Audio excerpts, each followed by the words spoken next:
नमस्कार दोस्तों, क्राइम तक में आप सबका स्वागत है। मैं हूं सुप्रतिम बैनर्जी। आज मैं काफ़ी कश्मकश में था कि आज ये कहानी मैं रिकॉर्ड कर भी पाऊंगा या नहीं। और उसकी वजह है कि मेरी जो कलीग हैं मनीषा, वो छुट्टी पर हैं, जो वारदात टीम के लिए हम काम करते हैं आज तक में। तो ऐसे में मुझ पर थोड़ा वर्कलोड ज़्यादा है, लेकिन मुझे लगा कि अगर मैं गैर हाजिर रहूँ तो शायद आप लोग मुझसे नाराज़ हो जाएं, तो इसीलिए मैं फटाफट सारे काम के बीच में इस काम के लिए भी हाजिर हुआ हूँ। तो आइए शुरुआत करते हैं। आज की कहानी उत्तर प्रदेश की राजधानी लखनऊ और लखनऊ से 27 किलोमीटर दूर बाराबंकी की है। बाराबंकी में एक जगह है जिसका नाम है कुर्सी। ये जिस कुर्सी में मैं बैठा हूँ यही नाम है। तो कुर्सी पुलिस स्टेशन है और इसी कुर्सी पुलिस स्टेशन की हद में अब से कुछ महीने पहले 31 अक्टूबर को रात को 11 बजे एक सुनसान सड़क पर एक नौजवान की लाश मिलती है। लाश ऐसी है कि उसका गला किसी तेज धार चाकू से काटा गया है। जब लोगों की नज़र देर रात को इस लाश पर पड़ती है तो लोग फौरन जो है वो पुलिस को इन्फॉर्म करते हैं। बाराबंकी पुलिस के, या मैं कहूँ कि कुर्सी पुलिस के हाथ पांव फूल जाते हैं। मर्डर का मामला और वो भी बीच सड़क पर। पुलिस वाले भागे भागे मौका वारदात पर पहुँचते हैं और ख़बर बिल्कुल सही पाते हैं। किसी तरह से उस लड़के को उठाकर अस्पताल ले जाया जाता है इस उम्मीद में कि शायद कहीं जान बची हो, लेकिन डॉक्टर उस लड़के को मुर्दा करार देते हैं, यानी मामला कत्ल का ही निकलता है। पुलिस एफआईआर दर्ज करती है और इस मामले की छानबीन शुरू करती है। मौका वारदात का मुआयना करते हुए पुलिस को लाश के पास में ही एक कार खड़ी हुई दिखाई देती है। पुलिस की नज़र उस पर पड़ती है। कार का दरवाज़ा जो है ड्राइविंग सीट का वो खुला हुआ था और कार में मोबाइल फ़ोन जो है वो चार्जिंग में लगा हुआ था। इसके अलावा कुछ डॉक्यूमेंट्स थे और कार के गेट के पास ही 2 सिगरेट के बट्स भी पड़े हुए थे, यानी सिगरेट पीने के बाद जो आखिर में फिल्टर वाला हिस्सा बच जाता है वो पड़े हुए थे। तो ये सारा सीन ऑफ क्राइम से पुलिस को मिला और वो डेड बॉडी उस नौजवान की वो तो मिली ही थी।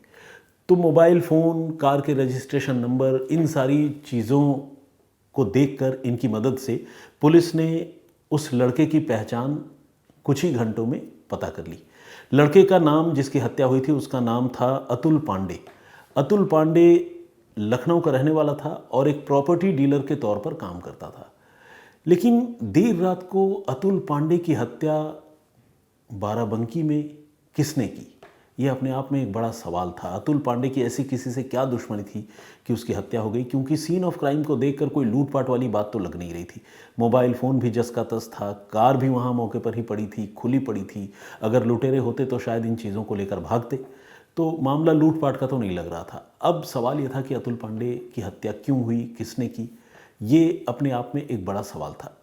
पुलिस ने जब अतुल पांडे के घर वालों से पूछताछ की तो घर वाले कोई बहुत कंक्लूसिव रीज़न तो नहीं बता पाए, लेकिन घर वालों ने 4 संदिग्ध लोगों पर जो है अपने बेटे के कत्ल की आशंका जताई। पुलिस इस मामले में पहले ही कत्ल का एफआईआर लिख चुकी थी, लेकिन चूंकि घर वाले 4 संदिग्धों के नाम ले रहे थे तो पुलिस के लिए ये भी ज़रूरी था कि वो उन संदिग्ध लोगों को वेरीफाई करे, उनके बारे में पता करे कि ये कौन लोग हैं जिन्होंने अतुल पांडे की हत्या की है। इसके साथ ही पुलिस ने यह भी तय किया कि वो जहां पर ये लाश मिली थी कुर्सी पुलिस स्टेशन में, लखनऊ से बख्शी का तालाब जाने वाली एक सड़क है और उसी सड़क के सर्विस लेन पर यह लाश पड़ी हुई थी। तो पुलिस ने उस जगह की और उस जगह के आसपास जितने भी सीसीटीवी कैमरे लगे हुए हैं सबकी फुटेज जो है खंगालने की शुरुआत की। यह अपने आप में एक बहुत मुश्किल काम होता है, क्योंकि अगर एक कोई क्लोज डोर लोकेशन में अगर कहीं कोई वारदात हो तो उसके सीसीटीवी फुटेज जो है वो स्टैटिक होते हैं, लेकिन यहाँ तो सैकड़ों फुटेज, सैकड़ों कैमरे में से इस कार को आइडेंटिफाई करना और फिर कातिलों को आइडेंटिफाई करना अपने आप में बहुत चैलेंजिंग बात है। तो खैर पुलिस को ये काम करना था। पुलिस ने सीसीटीवी फुटेज खंगालने की शुरुआत की और पुलिस ने बहुत सारे कैमरों की फुटेज देखने के बाद पुलिस को एक आध जगह पर उसकी वो कार नज़र आई कैमरे में, जो उस रात को लखनऊ से बाराबंकी की तरफ जाती हुई दिख रही थी। कुछ एक कैमरों के सीसीटीवी फुटेज में कार के अंदर 2 लोग बैठे हुए भी नजर आए। एक तो वही अतुल पांडे था जो ड्राइविंग सीट पर था और उसके पास वाली सीट पर कोई एक और चेहरा, कोई एक और शख्स बैठा हुआ नजर आया। लेकिन और जो फुटेज सीसीटीवी के पुलिस ने देखे, एग्जामिन किए, उसमें इस कार में 2 से ज़्यादा लोग नज़र नहीं आए। मतलब अतुल और एक अनजान आदमी के अलावा कोई और लोग पुलिस को नज़र नहीं आए, जबकि घर वाले ये कह रहे थे कि 4 लोगों ने मिलकर या 4 लोगों पर उनको कत्ल का शक है। तो ये अपने आप में जो पुलिस का इन्वेस्टिगेशन था और घर वालों की जो शिकायत थी, उन दोनों में थोड़ी डिस्क्रिपेंसी थी और दोनों में थोड़ा सा गैप था, जिसे बोलचाल की भाषा में हम कहते हैं झोल था। तो खैर, अब पुलिस ये जो इकलौता शख्स उस गाड़ी में बैठा हुआ दिख रहा था, उसकी पहचान करने की कोशिश शुरू करने लगी। पुलिस ने अतुल के घर वालों से बातचीत की, दोस्तों से बातचीत की, और भी जो लोग उसके सराउंडिंग में या उसके सर्कल में थे उनको भी वो सीसीटीवी फुटेज दिखाई, और मेहनत मशक्क़त करने के बाद आखिरकार पुलिस ने उस लड़के की भी पहचान कर ली, जो लड़का अतुल के बगल वाली सीट पर उस रात को उसकी कार में बैठा हुआ था। उस लड़के का नाम है विवेक वर्मा। विवेक भी लखनऊ का रहने वाला है और विवेक अतुल का अच्छा दोस्त है। अब सवाल यह है कि कत्ल से पहले एक दोस्त दूसरे दोस्त के साथ मौजूद था, कत्ल की घटना हो गई, हत्या की घटना हो गई, इसके बाद उस दोस्त को पुलिस के पास जाना चाहिए था अगर उसकी मौजूदगी में या उसकी आंखों के सामने कुछ हुआ था या नहीं भी हुआ था। 2 दिन बाद दोस्त से बात नहीं हो रही है तो उसको खुद पुलिस के पास जाना चाहिए, लेकिन उसने कोई कंप्लेंट नहीं की। तो यहाँ विवेक की भूमिका थोड़ी संदिग्ध लग रही थी। पुलिस ने विवेक को हिरासत में लिया और उससे पूछताछ करने की शुरुआत की।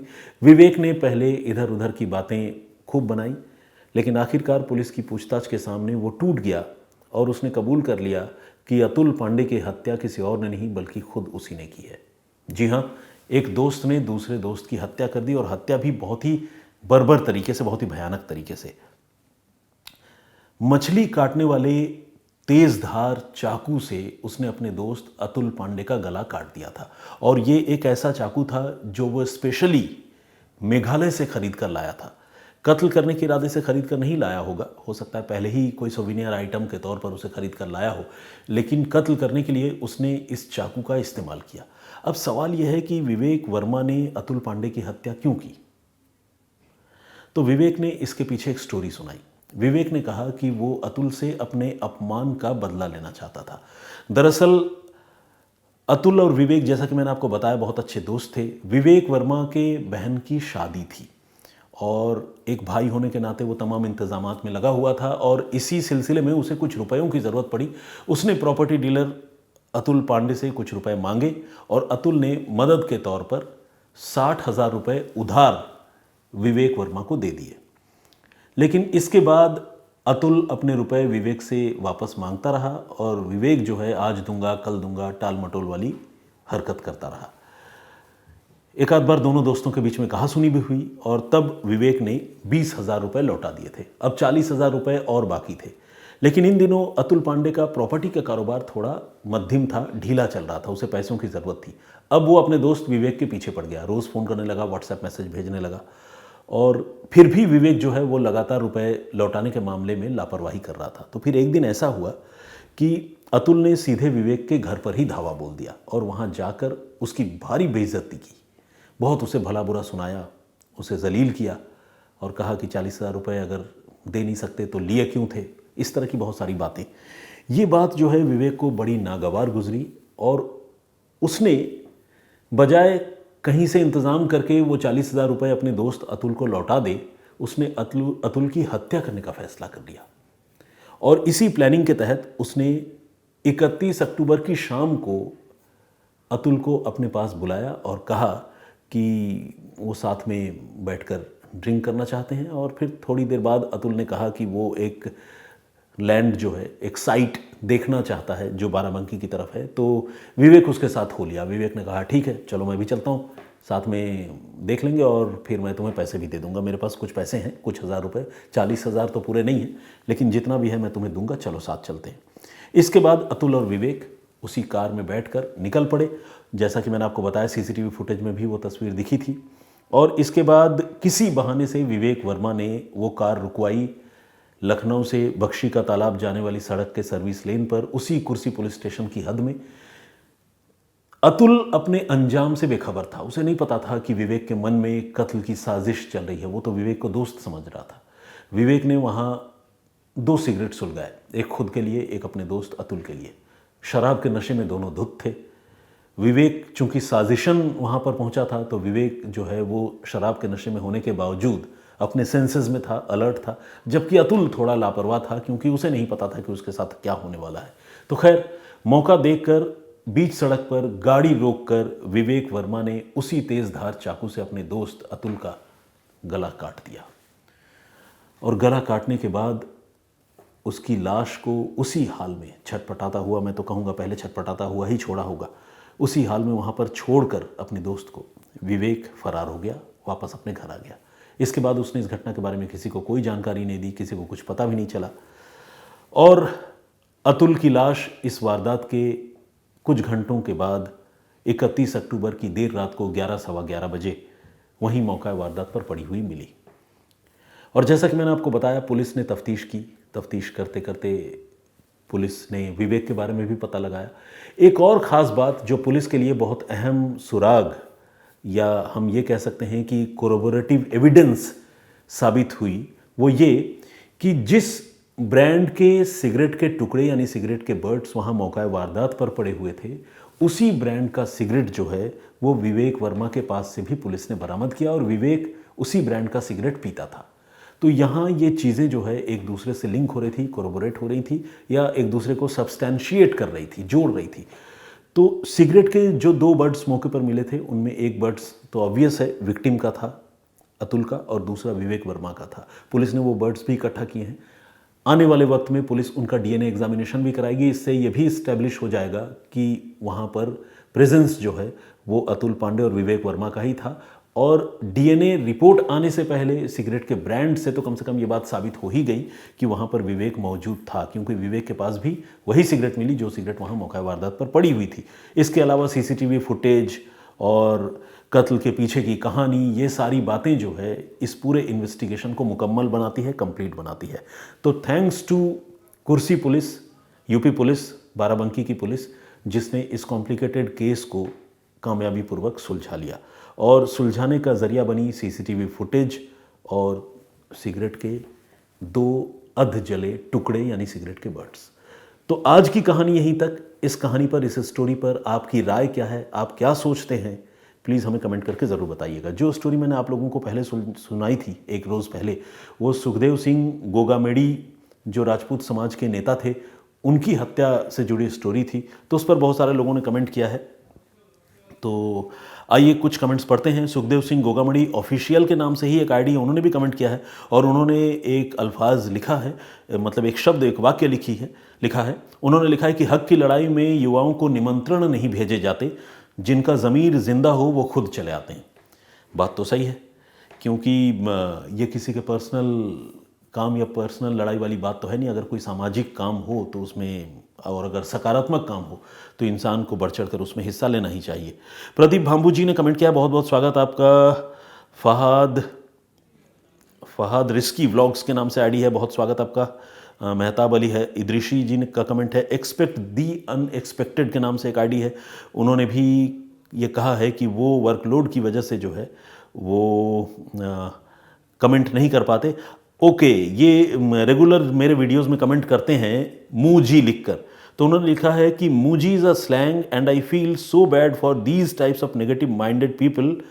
Anyways keep the good work and lots of love from Kalimpong. Okay, ठीक है, ये हमारे एक दर्शक हैं, इन्होंने एक स्लैंग वर्ड के बारे में लिखा है जो हमारे एक दूसरे दर्शक रोज़ मेरे वीडियो में आकर कमेंट करते हैं, और वो वर्ड है मूजी।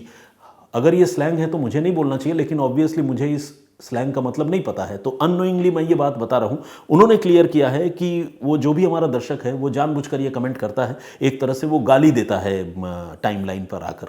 लेकिन चलिए, जिसकी जैसी सोच और जिसकी जैसी मनोभावना, हम किसी के ज़ुबान और किसी के कलम पर काबू तो नहीं कर सकते। कोशिश ये करेंगे कि कम से कम वो कोई स्लैंग ना लिखे, गाली ना दे, कुछ अच्छी बात लिखें। हरे रामा के नाम से एक आईडी है, best crime story teller, love you, इन्होंने लिखा है। थैंक यू वेरी मच, बहुत धन्यवाद आपका। विजेंद्र सिंह जी का कमेंट है। रेखा भट्ट जी, इन्होंने लिखा है कि बातचीत करने का तरीका बहुत अच्छा है, जय हिंद जय Bharat Supratim. Thank you very much. Homi Rai का कमेंट है। और एक हमारे और दर्शक हैं श्याम माली जी, राज रानी ने भी कमेंट किया है, बहुत बहुत स्वागत है। अमृतसर में 10-12 साल पहले हुए एक मर्डर केस के बारे में जानना चाहती हैं। अगर संभव हो पाया रिसर्च करके कुछ स्टोरी की डिटेल मैं निकाल पाया तो मैं ज़रूर इस बारे में आपको स्टोरी सुनाने की कोशिश करूँगा। Lots of love from Germany लिखा है परूप श्रेष्ठा जी ने। विनय नासवाले जी का कमेंट है। मामूनी बोरगोहाई ने कमेंट किया है, बहुत दिनों के बाद इन्होंने नमस्कार कहा है। अरुण नागर जी ने भी कमेंट किया और उन्होंने ये कहा है कि सुखदेव सिंह गोगामेडी से रिलेटेड स्टोरी जो है अब मुझे नहीं सुनानी चाहिए। और उन्होंने इसलिए कहा है क्योंकि उनका ये कहना है कि इससे रिलेटेड स्टोरी, कई स्टोरीज क्राइम तक पर पिछले कुछ दिनों से चल रही है। देखिए, मैं ये बात जानता हूँ, लेकिन मुझे लगा कि कोई एक रेलिवेंट और रीसेंट स्टोरी है तो उस स्टोरी पर मेरा क्या टेक है, मेरा क्या पॉइंट ऑफ व्यू है, ये भी आप लोगों को पता होना चाहिए। कभी कभी तो दूसरे खबरों पर भी हम बात कर सकते हैं। तो Arun Nagar ji, thank you very much for your patience.